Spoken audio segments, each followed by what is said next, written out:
Hello, ladies and gentlemen. Welcome into this week's episode of the Ringing the Bell podcast. This week, we're bringing you a special guest in Belle's softball senior, Sam Mikitka. How are you, Sam? I'm good. Thank you for having me. Of course. So, Sam, you guys just got back from spring break a couple weeks ago. You guys just had, at time of filming, you guys just had your home opener on Tuesday. Sadly, you're supposed to play today. Game got canceled. But how's the season been for you guys so far? It's been great. Yeah, we went down to Florida about almost 2 weeks ago. Got 10 games in, which went really well. Some of the games didn't turn out as we hoped, but it's a really great time to just work together as a team and see and get ready for conference.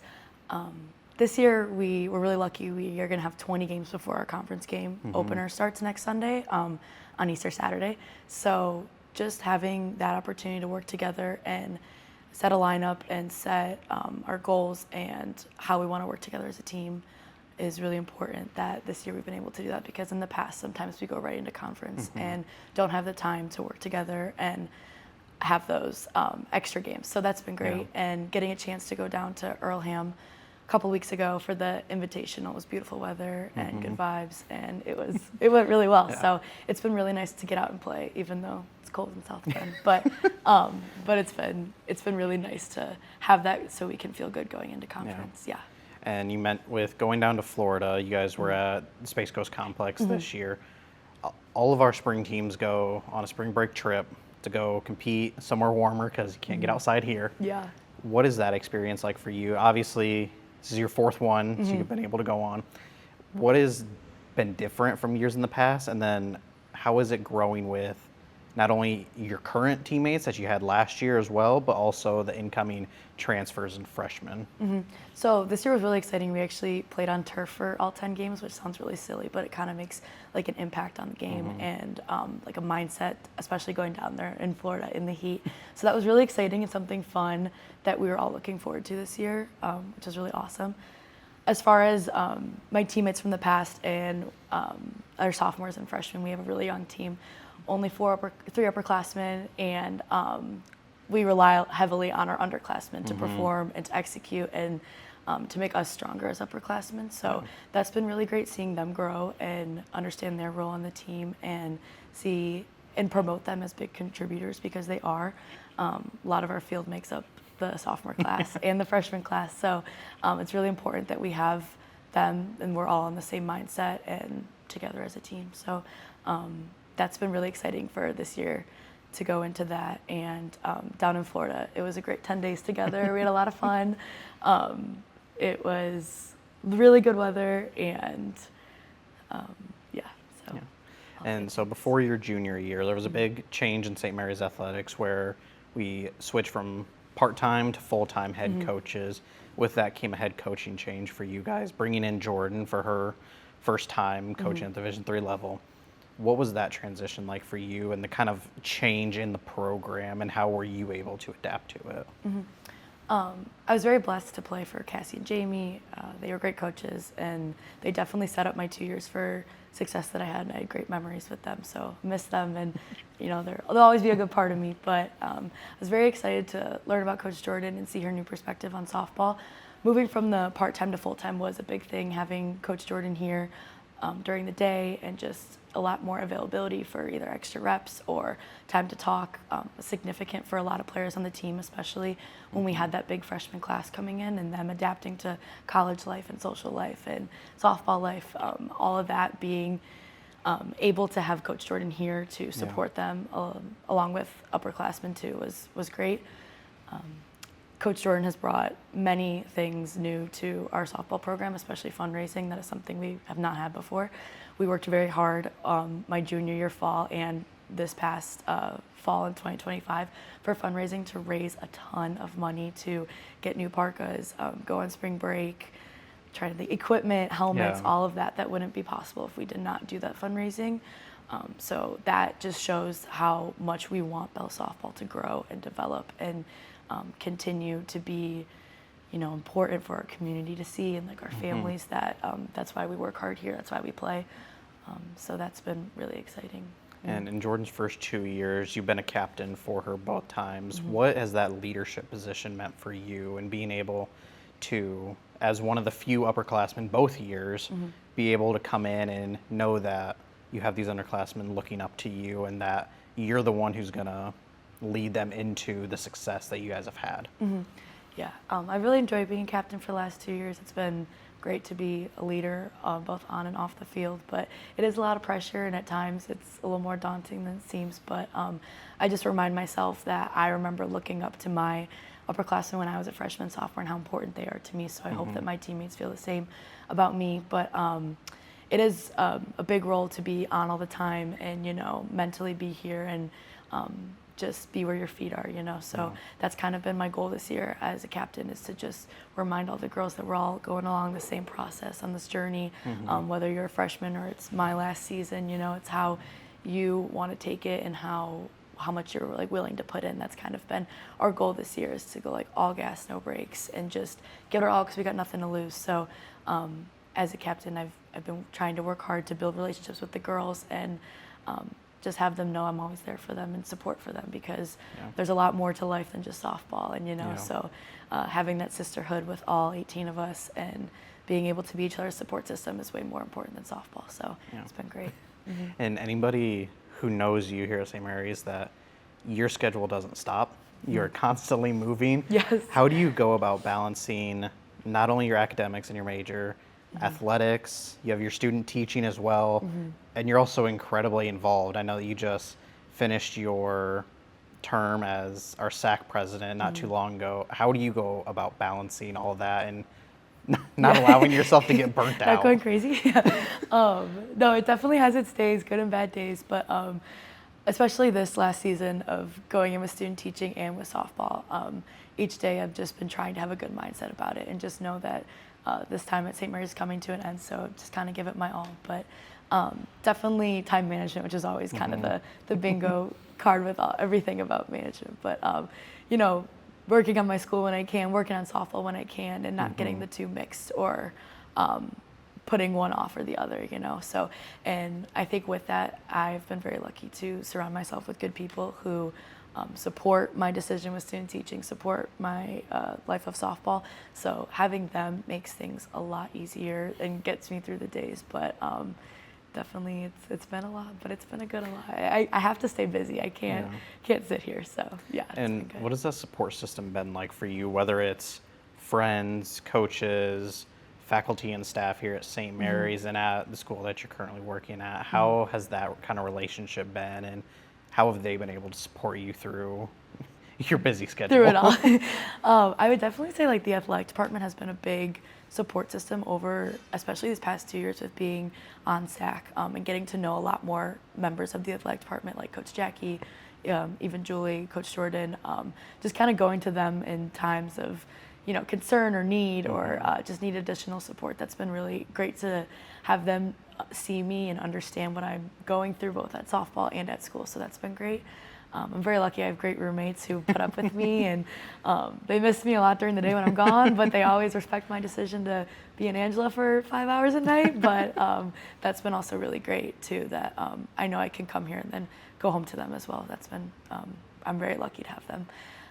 And then my biggest one, I'd have to say support system wise, is my softball team. Just having 17 extra girls be my sisters and, have me on days where I might not be on my A game. I know someone else is and is always in my corner. So there are quite a few girls on the team that I'm very close with that have really changed my mindset here at St. Mary's and have helped me grow in so many ways I didn't think I could, and have challenged me and supported me. So I fall heavily on them, and especially during the spring semester, I rely a lot on them, and they know that. But they're just great people to be around, and I think that reflects on the softball field too, because we've been trying to create a culture of just positivity and sisterhood and community, because we're only here for 4 years, so got to make the best of it, and we're hoping it shows on the field when we play together. So, and with graduation coming up soon, about a month and a half ish left of school, what is next for you after graduation? Obviously, with going into full-time teaching,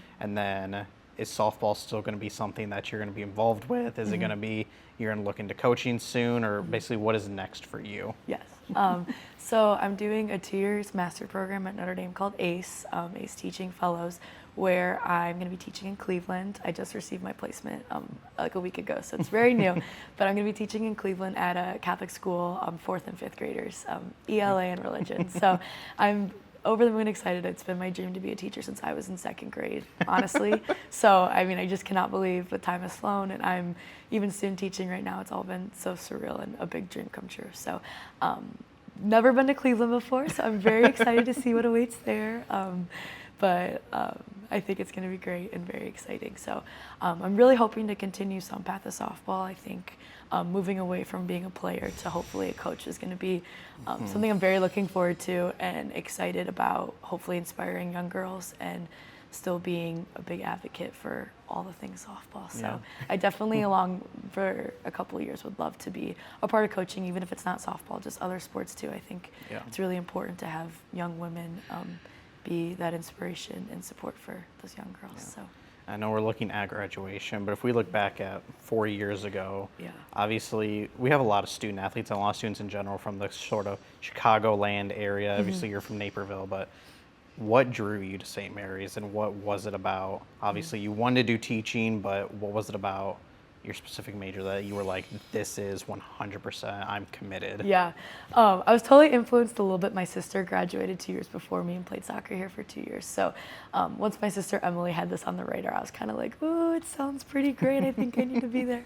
But jokes aside, with that, I knew I wanted to continue with softball. It was something I couldn't put down after my senior year of high school. And so when I met Coach Cassie and Coach Jamie, just immediately it felt like home being here, and being a Belle was just so perfect, right? With Notre Dame across the street, with the small sisterhood. I've never been a huge lover of the big school, big campus type thing. I tried and it just wasn't for me. So when I came upon St. Mary's, definitely the looks of it, but also knowing I could become a teacher. And we have a great education department here, and they set us up very successfully for the real world when it comes to teaching. We get like somewhere close to 400 hours in the classroom before we graduate, which is more than a lot of states even require first-year teachers. So I feel insanely prepared to take on anything that's coming after graduation. I think that all has to do to the St. Mary's Ed department, and so I'm very excited for that. But it's always been here. It's never been anywhere else. So I've been the best 4 years of my life. Perfect. Well, Sam, thank you so much for joining us on Ringing the Bell. We're going to take a quick break for our Bell's Weekly Recap, and then we're going to come back for some rapid-fire questions. Okay, thank you for having me. Welcome into your Bell's Weekly Recap. Starting off, Bell's Lacrosse kicked off the week with 2 wins in 3 games to open MIAA play, including an 8-5 win over Alma and a 19-5 win over Albion. Alyssa Grant led the team with 9 goals on the week, while Catherine Kalinowski totaled 8 assists. Kaya Seaboy totaled 33 saves in goal for the Bells, including a career-high 15 against Alma. Bell softball fell in their opening MIAA doubleheader on Friday to Kalamazoo. Emma Luther and Allie Moss both totaled 2 hits on the day to lead the Bells, while Sam Mikitka threw 6 1/3 innings and allowed just 2 runs. Bells tennis continued their hot start in MIAA play with a 7-0 sweep over Trine on Tuesday. Bells improved to 4-0 in MIAA play this season and have outscored teams 27-1. Bells softball kicks off a busy week with a trip to Calvin for an MIAA doubleheader on Wednesday, before heading to Manchester on Thursday for a non-conference matchup. Bells will return home on Saturday to host Olivet. Lacrosse will also be at home on Saturday when they host Hope. Bells golf is back in action this weekend as they head to the Illinois Wesleyan Spring Invite on Saturday and Sunday in Normal, Illinois. Bells stunt will head north to Ferris State as they take on both Quincy and Central Michigan. And that was your Bells Weekly Recap. All right, Sam, as we get started with our rapid fire questions, they're not too hard, not too difficult. So our first one that we've been going with everybody is, what is your favorite restaurant in town? Definitely the Lauber. Lauber. That's been my favorite place. Yeah, Seems it's like always a good staple. Very common answer. Yes, it's so common to people who don't live here. Yeah, the Lauber. But no, I always go there when my parents come and visit. It's my favorite place. Yeah. So obviously 4 years you've been able to play at some interesting facilities, and obviously especially down at Space Coast. What is your favorite field or fields that you've been able to play at? Definitely Trine's field. Sounds really silly, but I feel like royalty on that field. It's a very nice field. I would say Trine was my favorite, and I also really like Hope College's Yeah. complex. That's a great one. So, and Florida too. I mean, turf Yeah. field's beautiful, but they get a conference. Yeah. Well, especially down there. It's like Yeah. 14 turf fields. Oh my gosh, So it's unbelievable. Yeah, beautiful. But if you were an animal or if you have a spirit animal, what is it? My friends always used to say a raccoon for me. I don't know why. I don't know how we got there, but a raccoon. All right. Thinking I don't know. I sleep a lot, so maybe a raccoon, but I don't. Stick with it. Know. Yeah, stick with it. It's a raccoon. So obviously you're a two-way player. Do you prefer to be in the circle, pitching, or in the batter's box? Ooh. We won't have Coach Jordan hear Jordan this. can't see We won't this. have Jordan hear Wait this. a second. Well, I've been pitching since I was like 6 years old. So like little me would be like, oh, pitching. But as I've gotten older, I've really enjoyed my love for hitting, and just working towards that has been something I've really focused on over especially these last couple of years. So I have to say right now hitting, but I love pitching. I think what Jordan would like, we're going to say Coach this for Jordan. It's in my 2 years here and her 2 years as well. Like you have progressed in both of them. So I think that's the best part Perfect about answer. it is you've been able to progress and you've gotten better each week in both sides. So. Jordan? We're good. We're good. Do you have any game day or pregame traditions? Yes, I'm a big superstitious person with softball. I don't know Softball, why, baseball. but it's such, I'm super, So, I put my uniform on in the same order, exact same every time. I wear the same thing. So I have a couple of pieces of paper, that have like either special notes on it or like goals since I was maybe like in 12U. I keep in my back pocket. I keep a rosary in my back pocket, which is super like kind of gross now and like definitely dirty, which is really funny. I wear a cross for every game too, and I'd say like for my batter's box like routine, I try to stay consistent, and on the mound too. I do a lot of writing in the dirt, whether it's good or bad things. I play a lot in the dirt, and I definitely have like routines I follow. But in terms of baseball, softball superstitions, do you step on the line?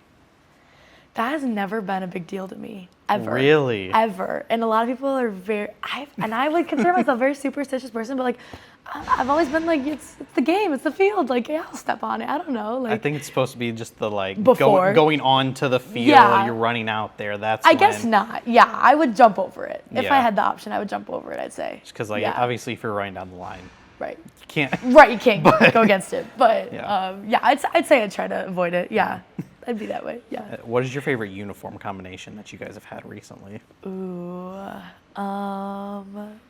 I'd say my favorite one is white on white with navy socks or Columbia socks. The whites. Perfect. Big fan of that. It's fun. We have a lot of unis though, so they're all You guys great. do. Yeah, Yeah, it's there's fun a to lot of mix and match. combinations, yeah. Yes, exactly. Do you have a favorite bat brand that you've been using? I used to be a DeMarini girl my freshman and sophomore year, and then I got a Louisville, and my world flipped upside down. So I'm big Louisville right now. I really like Louisville, but I never did a Ghost or anything like that. But I have a Louisville Zeno, I think is what I use. And that's, I think, my favorite. I feel like with everybody, it was the same for me, where Yeah. you get a Louisville, and it's like, it's completely different than anything you've ever hit. Yes, absolutely game changing. The noise, I mean, that's my favorite It's the part. I think ting. is the ting. noise. Like my DeMarini always sounded like it was dead. So Yeah. At least you know it's. I know exactly. It's working. Exactly. So I'd say Louisville's been really fun to see. Our last one is, what is your dream vacation spot? Ooh, dream vacation spot. Ooh, probably abroad. I went abroad this summer, and I wish I was still there. So I would say either Ireland, I really loved, or classic Rome. Yeah. So, Go back soon, hopefully. I'll go back soon, hopefully, when I have money one day. Yeah. As we wrap up rapid fire questions, Sam, thank you so much again for coming on Ringing the Bell. As we get started next week, you guys will be starting conference play. A couple of non-conference matchups mixed in there as well. What are you looking forward to heading into conference, and what is the team's goals going forward this season? I really think we're going to surprise our conference this year. I think we have a lot of talent, a lot of young talent, like I already talked about. But during our games, when we start stringing things along, the things come together great. We pass the bat very well once we get hot. And so I think all we need is a couple of those innings each and every game. And I mean, we could be unstoppable in a good way. So I think just continuing to have that mindset of the pass the bat, keep it rolling, head up, supporting one another. We've really tried to focus on the concept of it takes all 18 of us to win a game or be a part of a game. There's not one person on the field that doesn't matter, doesn't not belong there, whether you're in the dugout or on the field. You play a significant role, and when one person's down, the team's down. So our goal this season has just been to remind each other of the importance of us all being here and, you know, just continue the path, the journey, and, you know, try to be grateful for all of it. So I think that's, my mindset is to just be where my feet are this season and take every practice, game, tarping, anything situation. Tarping that you missed today. Tarping that I missed today with joy, and just, I'm going to miss it come June. So just be a part as much as I can, not miss team dinners, not miss get-togethers, locker room stuff, because these have been some of the greatest memories that I remember since my freshman year. So I'm just hoping to continue it all for everyone. So. Perfect, Sounds Sam. good. Once again, thank you so much. Coming on, ringing the bell, and giving us a look back at your 4 years, as well as what's coming up for you soon. And as we wrap things up, ladies and gentlemen, thank you so much for tuning in to this week's episode of the Ringing the Bell podcast. Make sure you follow St. Mary's Athletics on all social media platforms so you can stay up to date with your Bells. Have a great day, everyone.